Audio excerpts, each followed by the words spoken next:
Halo semuanya, kami dari kelompok 5 kelas 10K SMA yang 1 Kelari akan memaparkan materi tentang pemanasan global yang dibimbing oleh Bapak Yogi Ginanjar. Sebelum memasuki materi, izinkan kami untuk memperkenalkan diri terlebih dahulu. Halo, nama saya Bintang Zelani. Di sini saya bakal menjelaskan materi tentang apa saja dampak pada lingkungan dan kesepakatan internasional untuk mengatasi pemanasan global. Halo, nama aku Aurelia. Di sini aku mau ngejelasin tentang dampak pemanasan global. Halo, nama saya Sinti Pramugita. Di sini saya akan menjelaskan tentang penyebab pemanasan global dan upaya mengatasi global warming. Halo semua, aku Dinul. Di sini aku bakal ngejelasin materi tentang kesepakatan internasional, APPCDC dan Protokol Montreal. Halo, nama aku Nur Afifah. Di sini aku bakal ngejelasin materi tentang pengertian pemanasan global dan kesimpulannya. Halo, nama saya Sofiani dan saya akan menjelaskan tentang tindakan individu terhadap pemanasan global dan kesepakatan internasional IPCC dan Protokol Kyoto. Selanjutnya ada materi-materi yang akan kami sampaikan. Yang pertama, pengertian pemanasan global. Yang kedua, penyebab pemanasan global. Yang ketiga, dampak pemanasan global. Yang keempat, solusi mengatasi pemanasan global. Yang kelima, hasil kesepakatan dunia internasional. Dan yang terakhir, kesimpulan. Pengertian pemanasan global. Pemanasan global atau global warming adalah adanya proses peningkatan suhu rata-rata atmosfer, laut, dan daratan bumi. Selanjutnya yang kedua ada penyebab pemanasan global. Salah satu penyebab utama global warming adalah pembakaran bahan bakar fosil seperti batu bara, minyak bumi, dan gas alam untuk menghasilkan energi. Dampak pemanasan global. Yang pertama ada kerusakan lapisan ozon.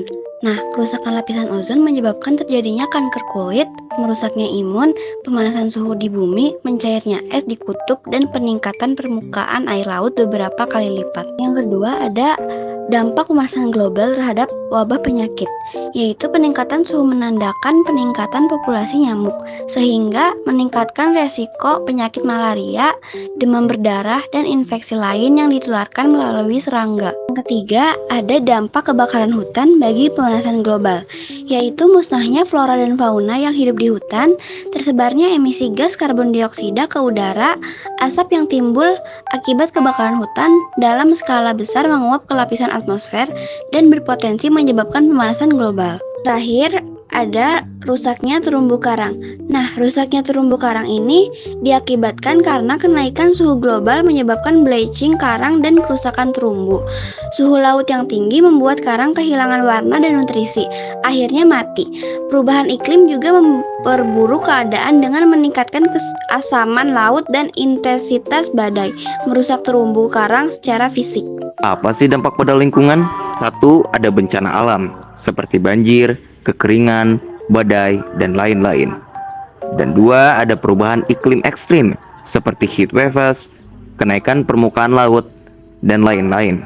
Selanjutnya ada upaya mengatasi global warming. Yang pertama ada kesepakatan internasional, contohnya Perjanjian Paris dan tujuan penurunan emisi. Yang kedua, inisiatif pemerintah dan swasta, contohnya peran pemerintah dan perusahaan. Nah, selanjutnya, apa sih tindakan individu untuk mengatasi pemanasan global? Yang pertama, mengurangi jejak karbon dengan cara menghemat energi, transportasi berkelanjutan, dan daur ulang. Yang kedua, edukasi dan kesadaran dengan cara memaparkan materi tentang pentingnya pengenalan global warming.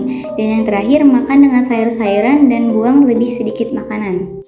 Selanjutnya, kesepakatan internasional untuk mengatasi pemanasan global. Perjanjian Paris merupakan kesepakatan global yang monumental untuk menghadapi perubahan iklim. Komitmen negara-negara dinyatakan melalui Nationally Determined Contribution atau NDC untuk periode 2020 sampai 2030 ditambah aksi PRA sampai 2020. Nah, kesepakatan internasional yang pertama ada IPCC, panel antara pemerintah tentang perubahan iklim. IPCC menemukan beberapa penyebab terjadinya pemanasan global, yaitu penggandaan jumlah gas rumah kaca di atmosfer mengarah pada konsekuensi serius bagi masalah sosial, ekonomi, dan sistem alam di dunia. Ini adalah dokumentasi rapat IPCC. Kesepakatan internasional selanjutnya ialah Protokol Kyoto. Protokol Kyoto adalah perjanjian yang disepakati oleh negara-negara perindustrian untuk mengurangi emisi gas rumah kaca mereka secara kolektif. Selanjutnya ini adalah dokumentasi rapat Protokol Kyoto.